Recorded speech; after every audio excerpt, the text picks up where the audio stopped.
What's going on, Maschine Masters? My name is MGTheFuture. Today I got another exclusive tutorial for you on what would producer do. Wednesday, I think we're going to go and handle the new 2 Chainz album, which is called Pretty Girls Like Trap Music. The intro track is using a sample that I found pretty nice. So I'm going to analyze that. This particular track is called Saturday Night. Instead of kind of working through it or having some kind of preemptive plan or strike for this video, I want to take you through my thought process from the beginning. So far I only have 2 things imported.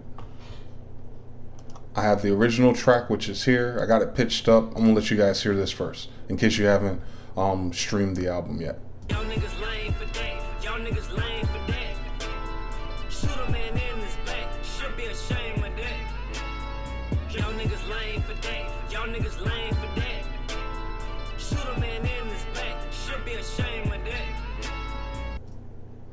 Cool. So all the instrumentation in the background, we got the piano, we got what it seems like a lead rock guitar, and we have some doubled up drums, some pretty straight hi-hats.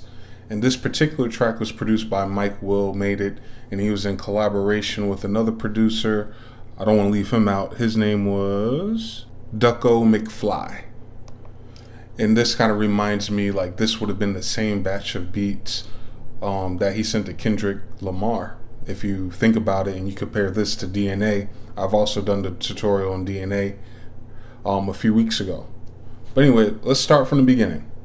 So what I like to do is make sure the original track is lined up, and this is all for teaching purposes. It guessed at 116. I set my project to 116. I lined it up on the first downbeat and made sure I got a clean looping point.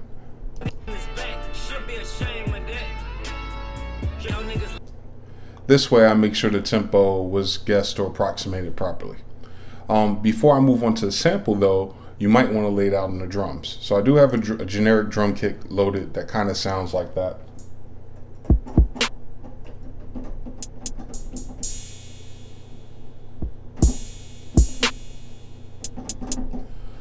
So I usually do that if I'm trying to follow this as a template or guideline or to breathe inspiration into my own track. So you highlight a range, in this case there's about 2 bars or so, insert the MIDI clip, and you play the track back. What I like to do is shrink the grid to about 1/8 and do the snare first and the kicks. So let's go ahead and get that out the way. Y'all niggas lame for that. Y'all niggas lame for that. Shoot a man in his back. Should be ashamed of that. Y'all niggas lame for that. Y'all niggas lame for that. Y'all niggas lame for that. Y'all niggas lame for that. Y'all niggas lame for that. Y'all niggas lame for that. Shoot a man in his back. Should be ashamed of that. Y'all niggas lame for that. Y'all niggas lame for that. Shoot a man in his back. Should be ashamed of that.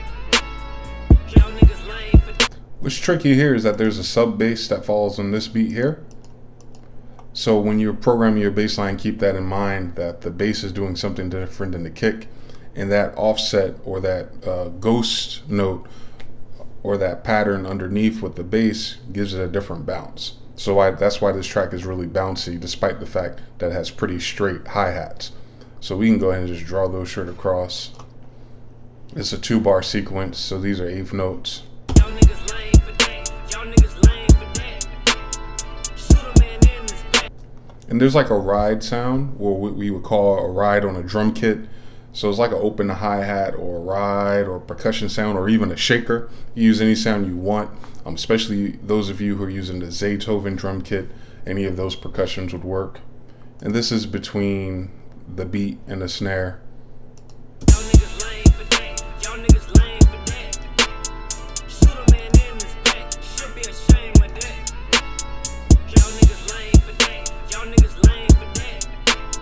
Shoot a man in his back. Should be ashamed of that. Y'all niggas.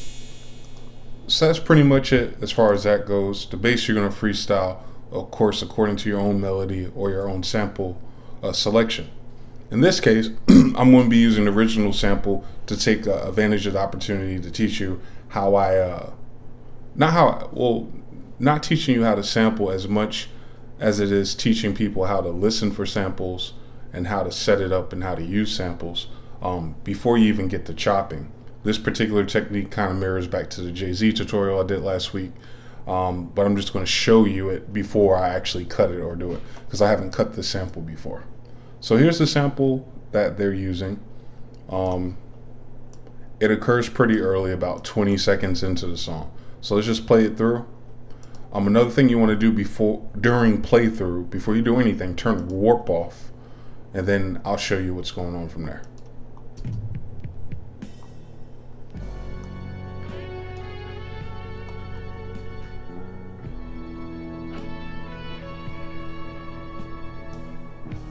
Cool. So the sample's between here, and also there's opportunity to use this piece for something else. And I think if we go further on, there's drums, if you want to use it with the drums. What I would want to do is make sure the tempo is correct. I know this isn't part of it, so I can go ahead and get rid of that and just focus on the downbeat from this portion. It doesn't sound pitched from the 2 Chainz version when you listen to the original, so it might actually be in this tempo range already. But you can always double check just by tapping tempo.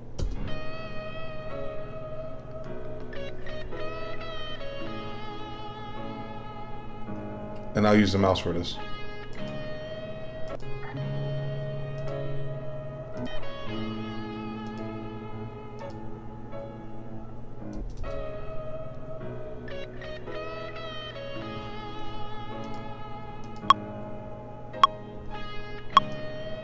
So it's about 53 beats per minute or so. And you can see this transient on the bottom half of the leaf, like it lines up pretty decent. So we'll nudge it if need to. Turn your metronome after you tap it. And also something just happened that I wanted to show you. When warp is turned off, Ableton, because you're tapping tempo in real time, it automatically changes your waveform. And as you've seen, that can get irritating if you need more beats to tap along to audio files. That's why instead of using Ableton's tap tempo, I go to the BPM counter on the website and use my spacebar on the browser. This way I can play it in Ableton, tap it somewhere else, as many taps as I need, and just input it manually.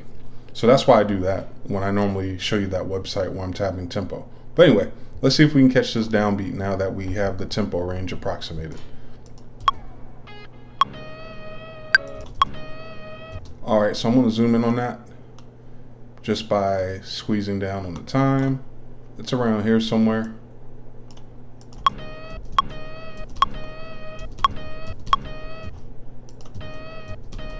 I can even do it shorter than that.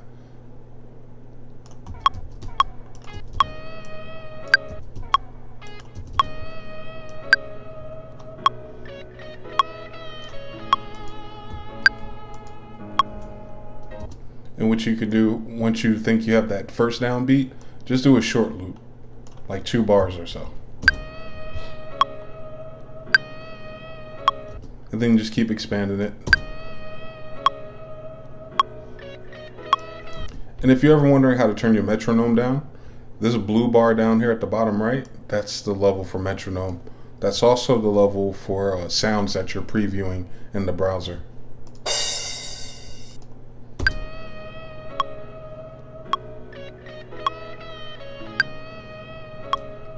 So it's off just by a little bit, but I'm going to extend it longer.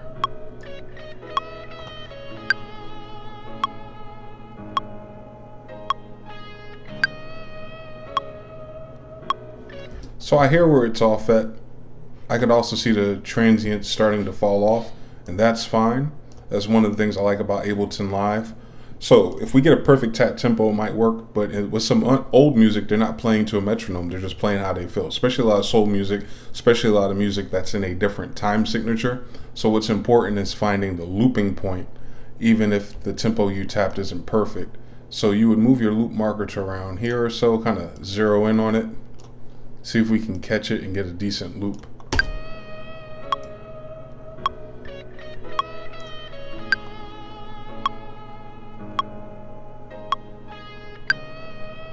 So that's a decent loop. You can do Command or Control E, slice that part, And that's the part we're going to use to overlap with the drums.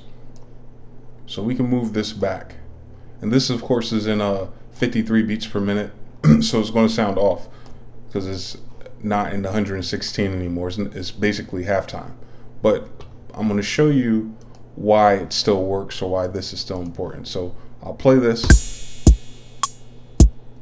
way too slow. I'll play this. This gets stretched out because warp is turned off. So it's fitting it according to time.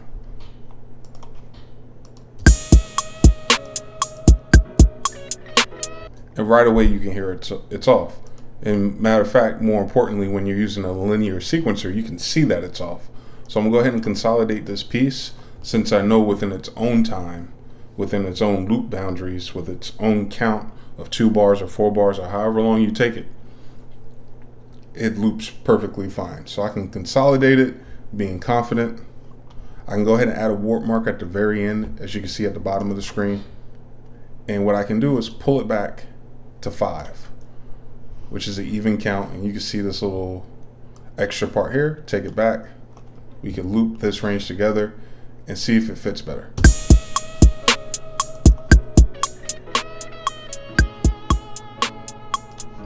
Turn your metronome off.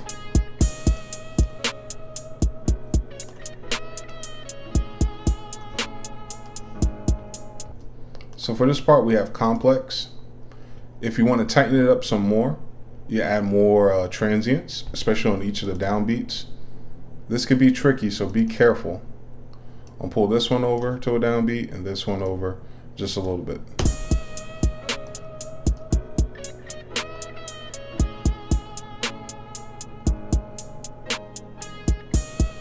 Especially when you hear this note at the end, the dun, dun. We know that's on the last quarter note. We do that when we play piano a lot. You can drag that over a little bit. And mind you, these are pushing and pulling the transient between markers. So I'll give you an example. If I take away this marker, it'll move because it's doing the distance between this one and this one. So sometimes you might just want to insert all your markers first, or points of interest, and then start stretching it so you don't accidentally pull the song too much.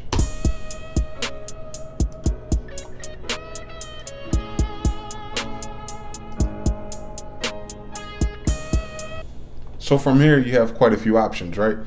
Now that we know it's in time, it's in the tempo we want, we got the drums, everybody's lined up, you can then take this and create a whole different arrangement altogether. So a few things you can do is, while it's like this, you can change the tempo of your song. So if we speed this up, we'll change this to repitch. Let's make this 120 instead. Repitch is going to give you that vinyl warp effect.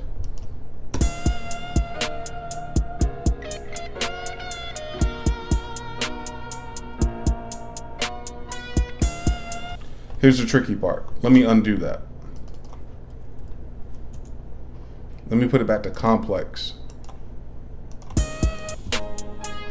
Since these warp markers are live, repitch will pitch in between warp markers too. That's why the pitch changed real fast. So I can duplicate this to keep the original. And what I want to do with this one first is consolidate it so there's no warp markers for it to pitch between, then repitch it.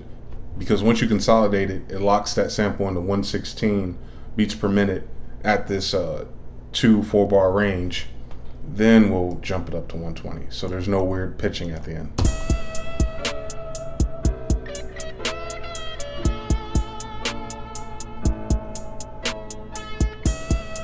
Cool, so that works. If you like that, you keep it. If you don't like that pitch and you want more control of it, of course you do Complex and Complex Pro. Or you can pitch it down, which a lot of people do in this tempo range, between 125 and 135.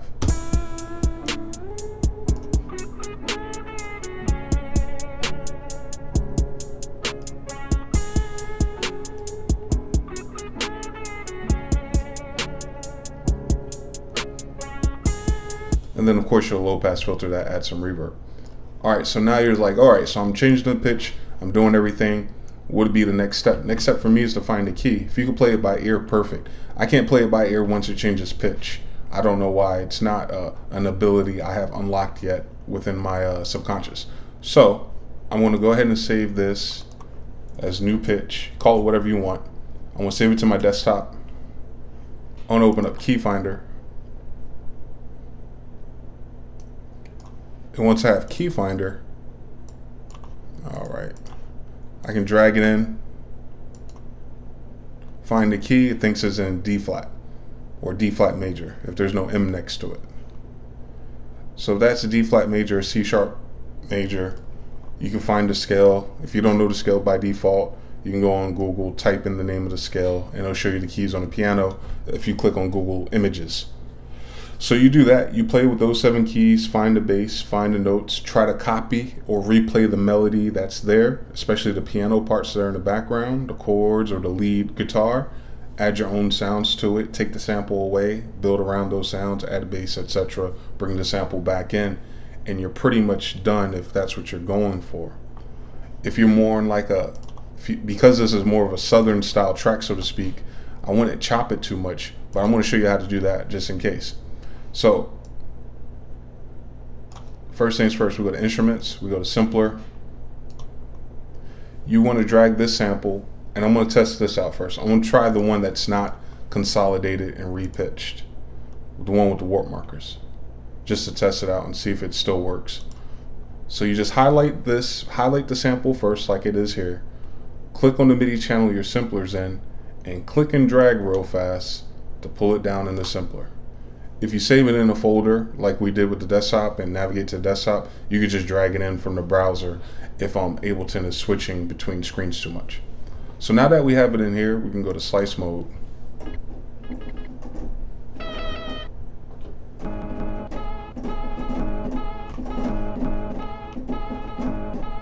It's already in time. So because of how this works, we have the tempo and we have the count.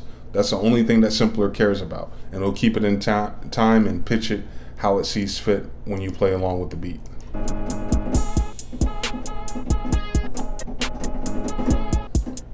And you can just chop it up like that, just filling the different micro chops and isolating the stabs. The best way to chop a sample, if you're kind of new to it and you need some ear candy to listen for, or a tip that I give to people is, I say listen even when you make your own chops, because this does this automatically. Of course, you can adjust the sensitivity to make less chops, and you can also double click in the gray areas and make your own chops like we do in the other view that I was showing you. These are potential candidates for chops, and you can move them around, of course. But what I listen for, there's 2 ways to do it. A, you can look at it. You can look at this transient and tell that's a chop.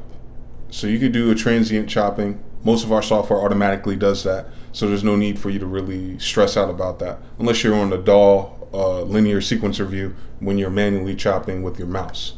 The other way is to listen for chords. So whenever a piano chord starts, or listen for notes whenever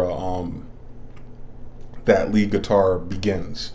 So you use those as chopping points, so you get each note per chop, or in some cases each chord per chop.